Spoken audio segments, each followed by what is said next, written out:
Welcome to the Rum Revival. My name's Arminder. I want to talk about my 10 favorite rums. Now, I'm not saying these are the best rums out there or anything like that, because we're all adults here and we understand that there's like no such thing as the best.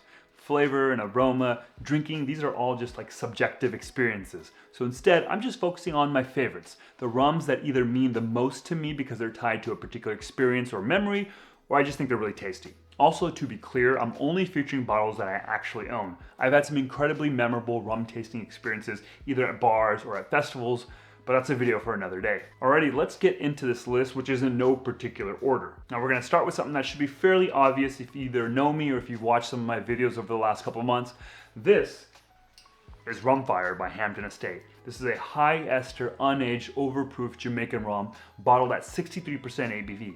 It is probably my favorite aroma of any rum.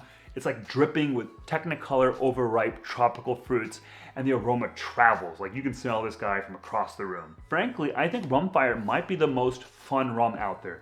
I feel like it's a rum that just brings joy to people. I can't help but smile anytime I smell it. And almost without fail, if I see a cocktail on a menu and it has Rumfire in it, I'm absolutely ordering it. I've heard that from a lot of other people. In a cocktail, Rumfire brings all these like lush, juicy, comforting tropical fruit notes. And yes, any cocktail with Rumfire in it basically tastes like Rumfire, which is not a bad thing. Quick little aside, the first time I got COVID, I didn't really have any symptoms. So what clued me in that I might have it was that I opened up a bottle of Rumfire and I could barely smell anything. At that point I knew something might be up. Oh, and I don't care what you think, this label absolutely rules. Then we've got this adorable little bottle here from the folks at Kohana on the island of Oahu in Hawaii. This is their Kila, which is their cask strength aged cane juice rum. But it's not just any Kila. This is a single barrel selection by the folks at Skull and Crown, a fantastic bar out in Honolulu. This pick was from about 2 years ago. The rum was made with the Pakaveli sugarcane varietal, and it was aged up to 2 years in a rye whiskey barrel. This was the first cane juice rum that I had that was aged in rye, and it was phenomenal. It has this like amazing balance between grassy notes, rye spice, and notes of like green banana. I've had a couple of other cane juice rums now that have been aged in rye barrels, and I gotta say that combo is absolutely my jam. Given that it was a single cask bottling and it's been out for over 2 years now, there are really no more bottles available, and I've loved this thing so much that I've been sitting on this like remaining pour now for about 2 years. I just can't get myself to finish it because I don't want to live in a world where I don't have any more of this. Also, how do you not love a bottle this small and this cute? I've said it before and I'll say it again, it kind of looks like a magic potion or some kind of apothecary's bottle. Speaking of aged cane juice rums, next up is Neisson Eleve Bois. Now it's entirely possible that I'm butchering that pronunciation, but let me tell you, I absolutely love saying Eleve Bois. This is an aged rum agricole out of the island of Martinique. And generally, I prefer my aged cane juice rums to be on the lightly aged side of things, and that's exactly what's going on with the Eleve Bois. It's aged 18 months in new French oak barrels. Prior to first tasting this, I had tried like a bunch of other aged cane juice rums, but I just didn't get the appeal. I felt like the wood was always masking too much of the green notes of the cane juice that I loved so much. For me, this strikes the right balance with a strong emphasis on the cane juice and the oak playing a supporting role. It has this grassy peach stone fruit note that I really like.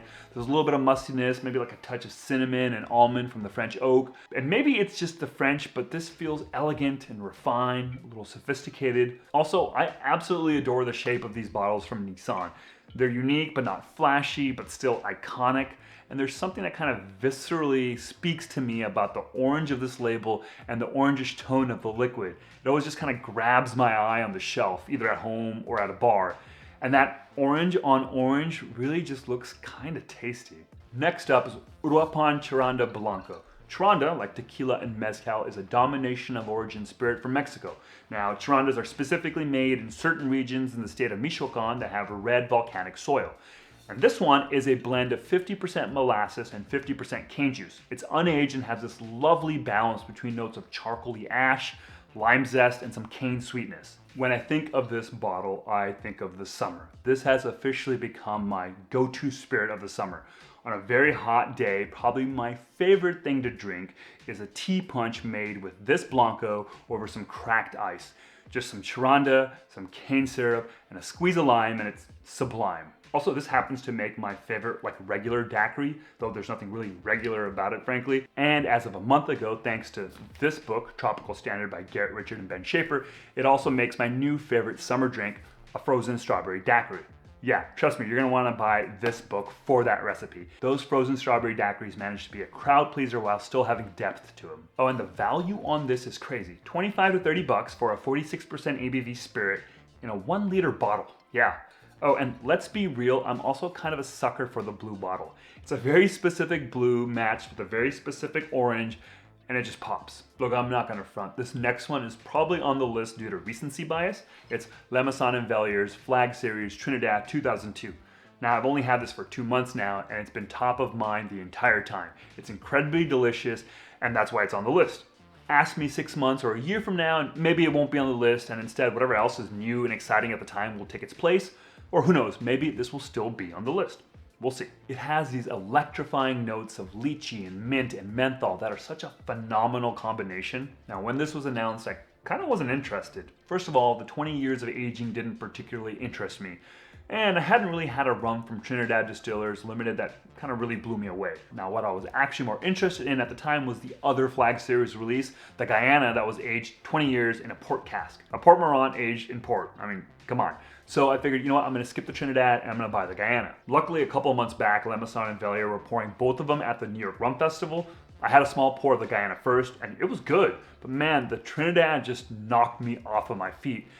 The first sip just kind of shocked me. I wasn't expecting that initial electric note of lychee on the palate. I wasn't expecting that in that rum, and I don't know if I've ever had that note in any other rum. It was easily my favorite rum I tried the whole day. It was the rum that I was still thinking about at the end of the day, and usually at the end of the day of a festival, all you're thinking about is getting some water, a whole lot of greasy food, and a nap. But I needed to get my hands on the bottle. It took me some time because they were selling out very quickly, but I was finally able to get my hands on this one right here. Now I wish I had gotten a second one. Also, shout out to whoever did this label. It's striking and minimal, and I love it. Up next, we have Maggie's Farm Sherry Cask Aged Rum. Now, this is a pot still rum made from turbinado sugar. It's aged a minimum of 3 years in ex-rye whiskey barrels and then finished in sherry casks. Maggie's Farm is out in Pennsylvania, and this was the first sherry finish rum that I really liked. And I know sherry finishes can be tricky because for many drinkers, they can come across as overly sherried. But like with the Kohana, I guess I'm a sucker for rye barrel aging, and you take that and you accent it with some sherry, it totally works for me. Now sure, this is a tasty rum, but frankly, the real reason it's on this list is because of how I got this particular bottle. See, a couple years back, I went to the San Francisco Rum Festival, and one of the brands that was pouring rum there was Maggie's Farm, which was very exciting because here in California, we tend not to get a whole lot of their stuff. We get it here and there, but not consistently. Anyways, I went up to them and sampled some of their stuff, liked what I tried, and then moved on to other booths. At the end of the event, as brands were packing up, one of the Maggie's Farms people came up to me and asked me if I wanted this unopened bottle. I was surprised, and of course I said yes, but I don't know why they picked me. I don't really think I had any kind of real meaningful conversation with them, just your typical kind of festival exchange. But let me tell you, it made me feel like Cinderella, the belle of the ball. Someone had singled me out of a packed hall of people. Yeah, I felt very special. This had like pride of ownership on my bar cart for the longest time. And to this day, I look at it and I just think of that random act of kindness. It came out of nowhere and it made me feel really good. And that's a thing that I just feel like happens less and less in life. So when it happens, it just really sticks with you. Also, who doesn't like a good skeleton? Next up is Clairin Sajous. It's a wild fermented pot still cane juice spirit from Haiti that is vibrant and vivacious. It has these lovely notes of grassy chamomile and juicy mango. I've made the claim in the past that this is probably my favorite cane spirit, period. Hell, maybe even my favorite spirit. Bold claim, I know. Now, Sajous is on this list because not only does it taste amazing, it's probably what made me fall in love with cane juice spirits in the first place. Prior to getting into Sajous, I just didn't have a palate that was really into cane juice rums. I didn't like them straight, didn't like them in a tea punch, maybe occasionally drank them in a cocktail, but they all just tasted grassy to me.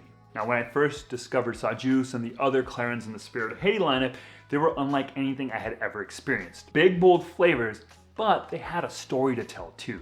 They had a location where the cane was grown, a name of the cane that was used, there was a specific place where it was made, and there was a person behind the story.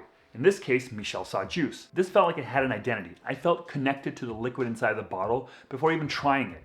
It didn't feel like faceless or industrial. Now, when I started looking at cane juice, rums, and spirits through that lens, oh, then I was completely hooked. I wanted to learn more about the people, the places, the methods that went into crafting stuff like this with such care. And honestly, that revelation is kind of half the reason why I started doing these videos. To learn more, sure, but to share those stories and my enthusiasm for them. Also, I very much love the painting on this label, and I would like a copy to hang up on my wall. Speaking of Clairins, next up is Clairin Le Rocher, where with the Sajous I could make sense of the flavor and aromas right away and immediately took a shine to it. With the Le Rocher, it took me a while to understand what it was doing and whether I liked it or not. It's produced by Bethel Romulus at his Le Rocher distillery in the village of Pignon in northern Haiti. Now, unlike some of the other Clairins, this is made with cane syrup instead of fresh pressed cane juice. And honestly, it might be the spirit on this list that I think about the most. It has like the most beguiling flavor profile. It has like this wild combination of like viscous sweetness balanced by smoky dried leaves. And it definitely has this note of like barbecue, maybe like barbecue potato chips, but like a butterscotchy barbecue. It doesn't sound like it would work, but it absolutely does. The first bottle that I bought, my wife and I went through it in like less than 2 weeks because we had never experienced anything that quite tasted like that. We kept on drinking it, but we weren't entirely sure what we felt about it. And it took us going through the whole bottle to finally be in love with it. And I think there's definitely something to be said about sticking with the spirit, not judging it just on your first experience with it. Sometimes you just need to try it under different circumstances, different times of the day, before it finally clicks. Also, I very much love the combination of that blue and that orange. Just really pops. And it actually kind of reminds me of the blue and orange in the Uruapan Charanda. Coincidence? Yeah, probably. Up next is St. George, California Agricole Rum. St. George is a craft distillery here in the San Francisco Bay Area. They're known for originally making Hangar One vodka and for their lineup of really amazing gins like their terroir. Now, this rum and this particular bottle is from a decade ago. It's an unaged pot still cane juice rum, and when this first came out, I bought it without having tried it because, hey, I loved their gins, and I was like, well, now they're making a rum, great, I'm gonna buy it. So I bought it not knowing or really understanding what it meant for a rum to be made from cane juice as opposed to molasses.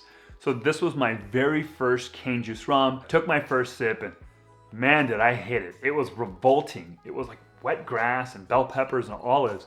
Who in the hell wants those flavors in their rum? Now I might have had like another sip or two to make sure it was bad, and yep, it was bad. So then I tossed it in the back of my pantry. And it's been in the back of my pantry forever. But last year I found it and pulled it out and I tried it and I didn't hate it. Now, it's definitely not like one of the best cane juice rums I've ever had. It's pretty decent, but if you had told me at the time that a decade later I'd actually like these kind of rums, I would have thought you were tripping. So I selected this as a favorite because it's a reminder of how far I've come in terms of my palate and my preferences for rum. Now, I love me some cane juice, but it took me a long time to get there, 10 years. So for that reason, it's a very meaningful rum and one I plan on holding on to for a very long time. Also, I very much like this pop of blue on the label. What does it mean, blue on rum labels? I don't know. Last and definitely not least is Appleton Estate 12-year Rare Casks. This is a classic Jamaican rum. It's a pot and calm still blend and it's bottled at 43% ABV. And when I was first getting into rum, this felt like the fanciest, coolest rum out there. I'd go to tiki bars and I'd hear other customers ask their bartenders for a daiquiri, but to make it with an Appleton 12.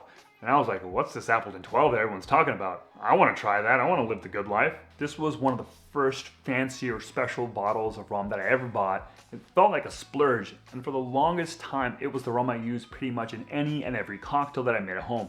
Daiquiris, Mai Tais, rum old fashions. When I got the Smuggler's Cove book, I think I made pretty much every drink in that book just with Appleton 12. The real standout there was like a Planter's Punch with Appleton 12 and a heavy pour of allspice dram. There was a long time where this was the only rum I had and used.